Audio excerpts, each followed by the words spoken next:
وہاں چلے گئے، چلو یہ بھی بہت اچھی بات ہے۔ یاد رکھنا مزار پہ، ولی کے مزار پہ گیا ہوا بندہ محروم نہیں رہتا، یاد رکھنا محروم۔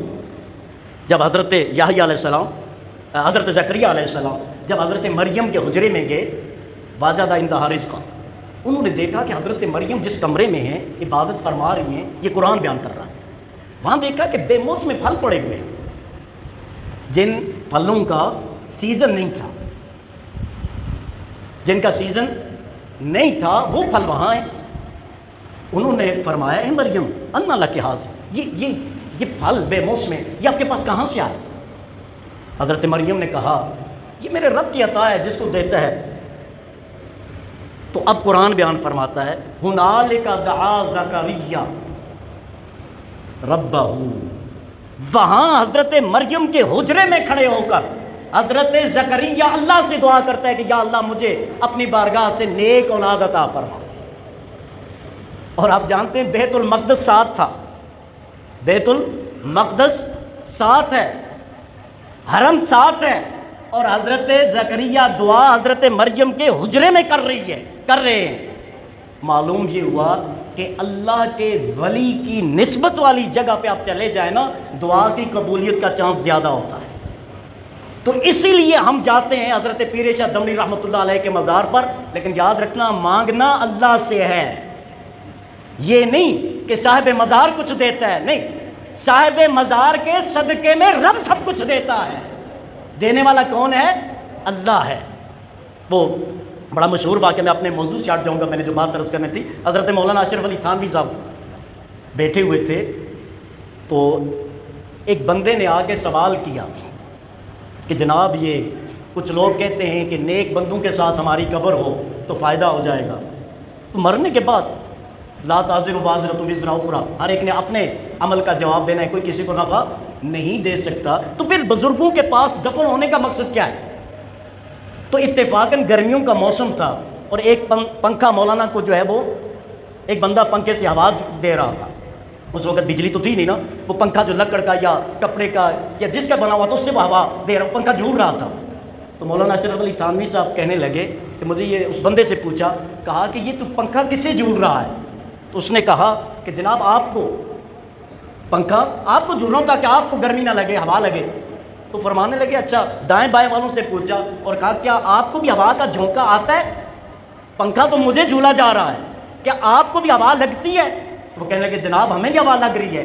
تو انہوں نے کہا ایسے ہی کوئی بندہ اگر نیک بندے کے قرب میں دفن ہوتا ہے، اللہ کی رحمت تو اپنے بندے پہ برستی ہے، لیکن اس کے پڑوس والوں تک بھی اس کا نفع پہنچتا ہے، وہ محروم نہیں رہتے۔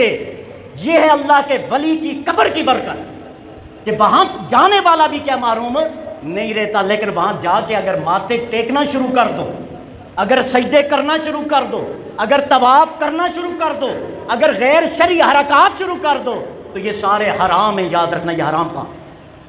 اور اگر نیت سے ایسا کرو گے تو اسلام سے خارج ہو جاؤ گے، دائرہ اسلام سے خارج ہو جاتا ہے۔ اگر عبادت کی نیت بھی شامل ہو گئی اور سجدہ بھی کر لیا تو دائرہ اسلام سے خارج اور کافر ہو جاؤ گے۔ یہ مزارات پہ جانا کوئی مذاق نہیں ہے۔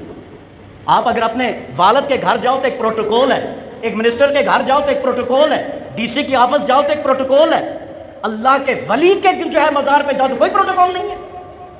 چاہو تو کہیں جہاں جو ہے وہ بھیڑوں کی طرح لیٹ جاؤ، کوئی بوسے دے رہا ہے، کوئی جو ہے وہ نیچے گرا ہوا ہے، کوئی سجدے کی حالت میں ہے۔ واٹ از دس؟ کیا ہے یہ شریعت کی تعلیمات نہیں ہیں۔ شریعت کی تعلیمات یہ ہیں، میرے کریم آقا نے ارشاد فرمایا کنت نہیتکم عن زیارت القبور، میں تمہیں قبروں پہ جانے سے منع کرتا تھا، فزوروہا، اب میرے غلاموں جاؤ قبروں پر۔ ریزن بتایا فإنہا تذکر الآخرہ، کیونکہ یہ قبرستان تمہیں آخرت کی یاد دلاتے ہیں۔ ہمیں سے کون ہے جو قبرستان جا کے اللہ کا خوف لے کے آتا ہے دل میں؟ کوئی بتائے گا؟ اگر تو اللہ کا خوف لے کے آتے ہیں تو آپ کا جانا مبارک ہو، اور اگر وہاں دھمال کے لیے جاتے ہیں، سوٹے لگانے کے لیے جاتے ہیں، تو پھر جو آپ کی نیت ہے وہی ملے گا۔ تو یہ مذاق بنایا ہوا ہے جو ہے مزارات اولیاء کا، اس کا شریعت سے، سنیت سے، اہل سنت و جماعت سے قطعاً کوئی تعلق نہیں ہے۔ جو کر رہا ہے وہ انفرادی فعل ہے، غلط ہے۔ بہر کے جو میں عرض کر رہا تھا کہ ایک بزرگ کی تعلیمات ہیں تربیت ہے، دوسری ان کی شخصیت ہے۔ ہماری بدنصیبی یہ ہے کہ ہم تعلیمات چھوڑ دیتے ہیں، شخصیت کو پکڑ لیتے ہیں۔ لیکن اگر تعلیمات کو پکڑ لیں تو شخصیت خود بخود مل جاتی ہے۔ تعلیمات کو پکڑ لیں تو شخصیت خود بخود مل جاتی ہے۔ جو میں بات جو ہے رزلٹ آپ کی خدمت میں عرض کرنا چاہ رہا ہوں، تو اللہ قیامت کے دن عیسیٰ علیہ السلام سے فرمائے گا آپ نے کہا تھا کہ میری پوجا کرو، اور یہی سوال حضرت میاں محمد بخش صاحب رحمۃ اللہ علیہ سے جب اللہ فرمائے کہ بتاؤ کیا آپ نے ان سے کہا تھا کہ سجدے کرو، کیا جواب ملے گا بتائیے؟ تو حضرت میاں محمد بخش صاحب رحمۃ اللہ علیہ اور تمام اولیاء وہ کیا جواب عرض کریں گے؟ وہ جواباً عرض کریں گے سبحانک، اللہ تو پاک ہے، ما یکون لی ان اقول ما لیس لی بحق، جو ہمیں حق نہیں تھا ہم وہ کبھی کہہ نہیں سکتے تھے، ہم نے نہیں کہا۔ تو پھر تمہارا کیا ہوگا؟ پھر ہمارا کیا ہوگا؟ پھر وہاں جا کے غیر شرعی اعمال کرنے والوں کا کیا ہوگا؟ میں عموماً عرض کرتا ہوں حضرت میاں محمد بخش صاحب رحمۃ اللہ علیہ، حضرت سرکار دمڑی والے، ان کے نام کے لیے اگر آپ دیتے ہیں نا تو ان مدارس میں دیں، ان کی تعلیمات کو یہ فروغ دینے والے ہیں۔ آپ کا محکمہ اوقاف نہیں دینے والا، آپ کا مذہبی امور کا محکمہ وہ تو وزیروں کے ٹکٹ وہاں سے خریدو ان باکسز میں جو آپ جو ہے وہ پاؤنڈز اور ڈالرز اور ریال اور درہم اور دینار جو ڈال کے آتے ہو۔ مجھے بتائیے کوئی یونیورسٹی بنی ہے کھڑی شریف؟ بلینز آف روپیز جو ہے میرا خیال ہے پر ایئر وہاں جمع ہوتے ہیں، کوئی ادارہ بنا، کوئی انسٹیٹیوٹ بنا؟ نہیں۔